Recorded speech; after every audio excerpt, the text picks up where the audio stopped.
Sahabat Tani, pada video sebelumnya kita sudah membahas tentang HPP atau harga pokok produksi. Sudah pada nonton kan?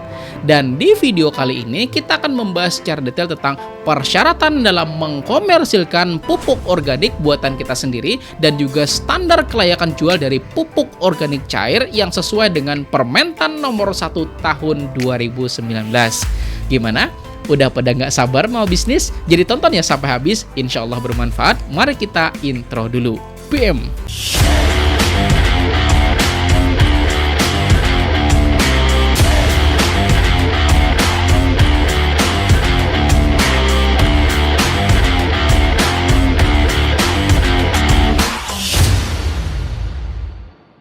Sebelum mulai, boleh klik dulu ya tombol jempolnya. Mudah-mudahan video ini bisa bermanfaat untuk kita semua. Amin. Sahabat Tani, buat Anda yang sudah lama menggunakan pupuk organik cair buatan Anda sendiri dan itu sudah terbukti bagus, maka nggak ada salahnya loh ya sahabat Tani mengkomersilkan pupuk yang Anda gunakan.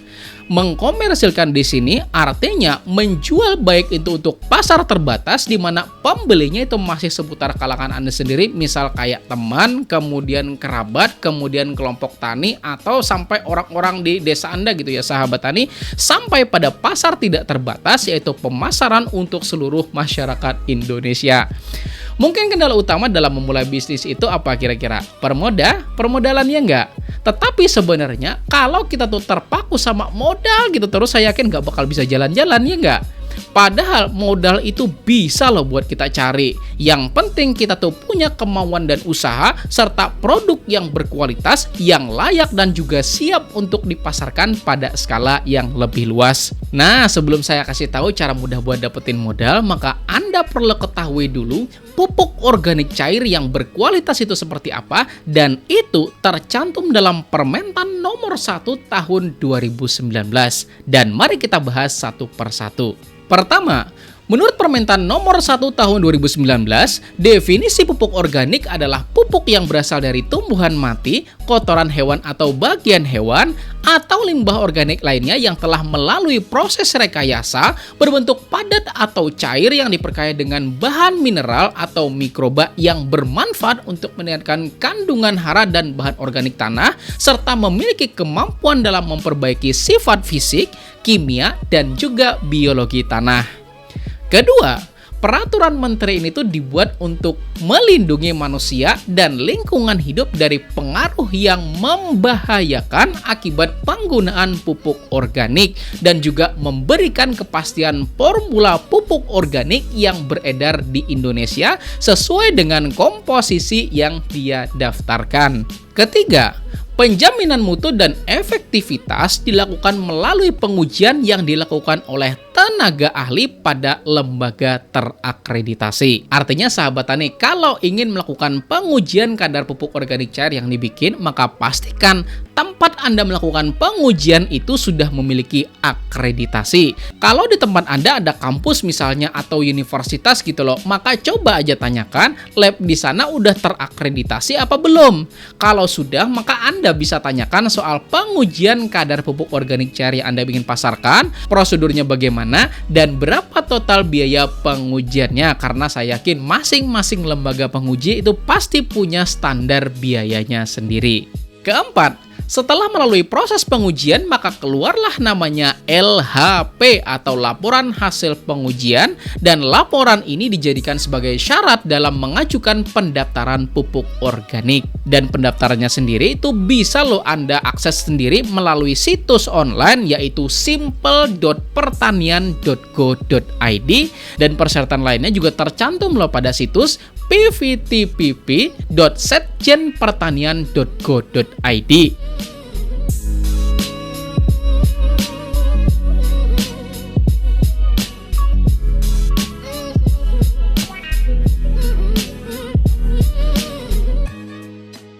Dan untuk biaya atau jasa yang tercantum saat ini yaitu Rp1.000.000 per permohonannya. Sekarang mari kita lanjut bagaimana proses pengujian mutu dan efektivitas pupuk organik. Dan mari kita bahas satu persatu. Pertama yaitu pengujian mutunya. Saya ambil dari Permentan nomor 70 tahun 2011, pupuk organik cairan bermutu adalah pupuk pupuk yang memenuhi kriteria berikut ini. Memiliki C organik minimal 6%.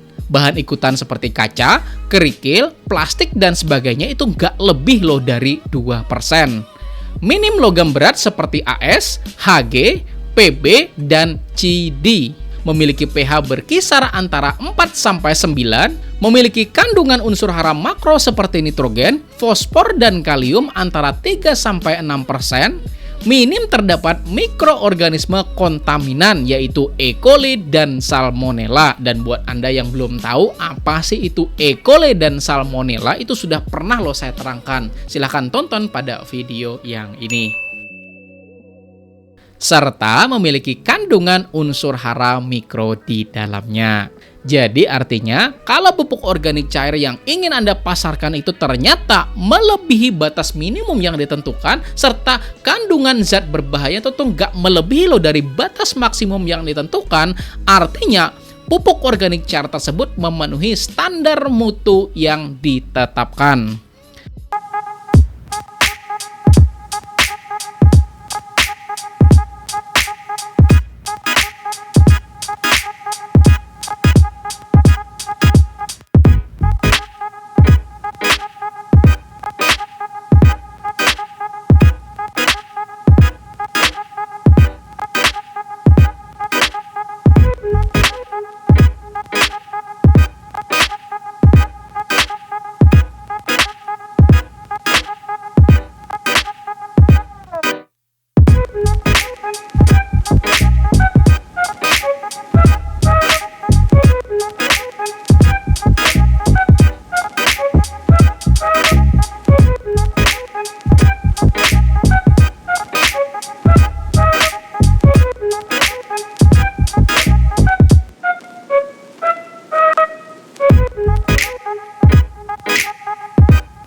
Selanjutnya yang kedua yaitu uji efektivitas.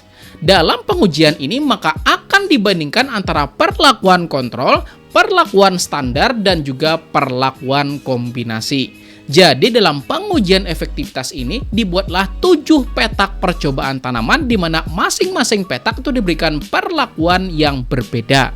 Petak pertama yaitu tanpa perlakuan sama sekali. Petak kedua diberikan 1 dosis NPK yang terdiri dari urea, SP36, dan KCl masing-masing sesuai dengan dosis yang dianjurkan. Kemudian petak ketiga diberikan 3/4 dosis NPK yang terdiri dari urea, SP36, dan KCl dan masing-masing 3/4 dari dosis yang dianjurkan. Petak keempat diberikan 3/4 dosis NPK yang terdiri dari urea, SP36, dan KCl masing-masing 3/4 dari dosis yang direkomendasikan yang dikombinasikan dengan aplikasi setengah dosis dari anjuran pupuk organik yang diujikan.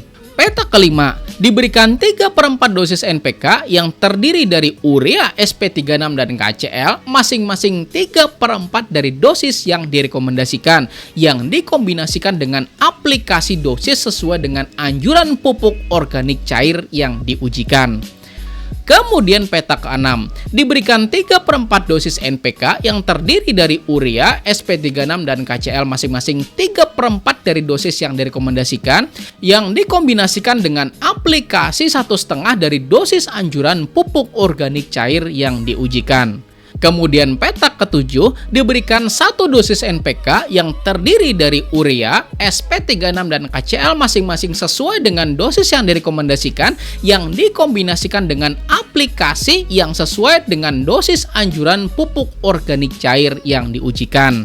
Dan itu nanti bakal dilakukan pengamatan secara rutin baik pertumbuhan tanaman dan juga hasil panennya. Kemudian setelahnya bakal dihitung menggunakan rumus tertentu. Jika hasilnya melebihi dari standar yang ditentukan, artinya pupuk organik cair tersebut dikatakan efektif. Dan jika dikombinasikan antara keduanya, di mana dosis pupuk sintetis yang sudah dikurangi, ternyata Pengamatannya baik pertumbuhan dan juga panennya itu sama, bahkan lebih baik dari perlakuan standar. Artinya pupuk organik tersebut dapat mengefisienkan dari penggunaan pupuk sintetis. Intinya begini ya sahabat tani, kalau dengan dikombinasikan itu sama, bahkan jauh lebih baik dari hanya sekedar menggunakan pupuk sintetis, artinya pupuk organiknya itu bisa dikatakan bagus dan otomatis lulus standarisasi. Mungkin sampai di sini Anda bertanya, wah kalau begitu ribet banget dong. Kalau mesti diujikan sama lembaga resmi, ya mesti bayar dong.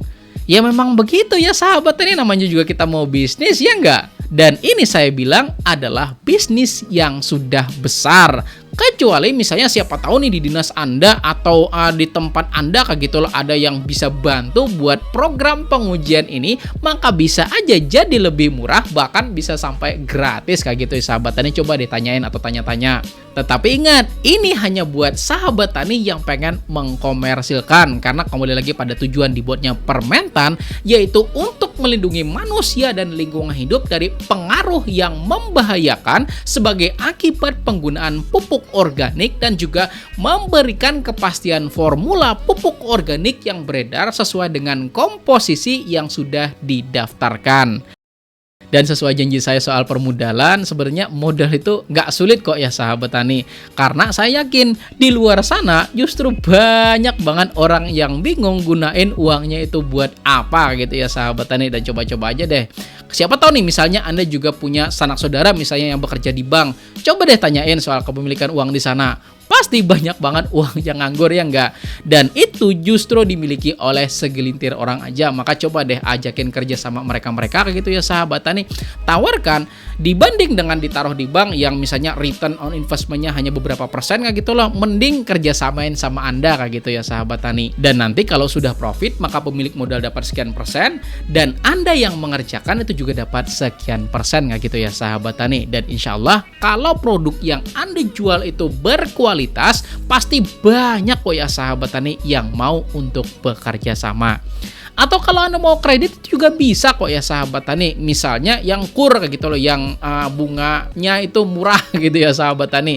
Tapi saran saya pastikan dulu sebelum Anda ajukan perkreditan, maka coba cara yang pertama tadi, yaitu bekerja sama dengan pemilik modal yang punya modal nganggur kayak gitu ya sahabat tani. Dan informasi lebih lanjut soal perizinan pupuk organik cair ada pada situs pvtvv.setjenpertanian.go.id, dan link download Permentan nomor 1 tahun 2019 dan Permentan nomor 70 tahun 2011 saya taruhkan pada kolom deskripsi video ini.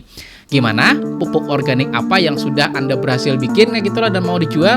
Silahkan tuliskan di kolom komentar biar kita bisa diskusi, oke? Dan sampai di sini dulu, silahkan klik tombol jempolnya jika Anda sukai video ini dan bagikan kepada yang lain biar banyak yang tahu informasinya. Setelah ini ada 4 video yang saya rekomendasikan untuk Anda pelajari. Insya Allah akan semakin membuat keilmuan Anda tuh tambah banyak lagi. Terima kasih, mohon maaf materinya agak berat ya.